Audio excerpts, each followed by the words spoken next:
আজ আপনাদের সামনে আমি উপস্থাপন করতে চলেছি এক অবিচ্ছেদ্য প্রেমের কবিতা। কবিতার নাম অনন্ত প্রেম। রচনায় রবীন্দ্রনাথ ঠাকুর।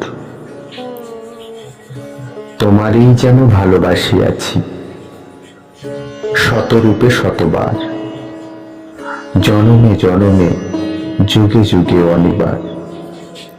চিরকাল ধরে মুগ্ধ হৃদয় গাঁথে আছে গীতহার, কত রূপ ধরে পড়েছ গলায়, নিয়েছ সে উপহার।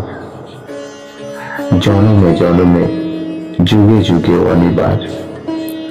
যত শুনি সেই অতীত কাহিনী, প্রাচীন প্রেমের ব্যথা, অতি পুরাতন বিরহ মিলন কথা।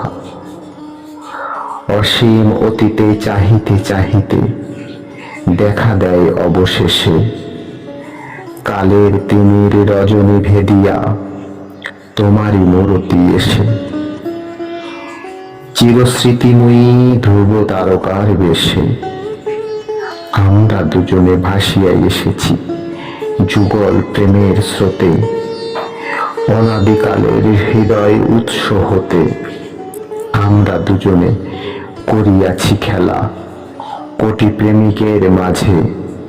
বিরহ বিধুর নয়ন সলিলে মিলন মধুর লাজে, পুরাতন প্রেম নিত্য নতুন সাজে। আজি সেই চিরদিবসের প্রেম অবসান লভিয়াছে, রাশি রাশি হয়ে তোমার পায়ের কাছে। নিখিলের সুখ নিখিলের দুঃখ, নিখিল প্রাণের প্রীতি, একটি প্রেমের মাঝারে মিশেছে সকল প্রেমের স্মৃতি, সকল কালের সকল কবির কৃতি। নমস্কার।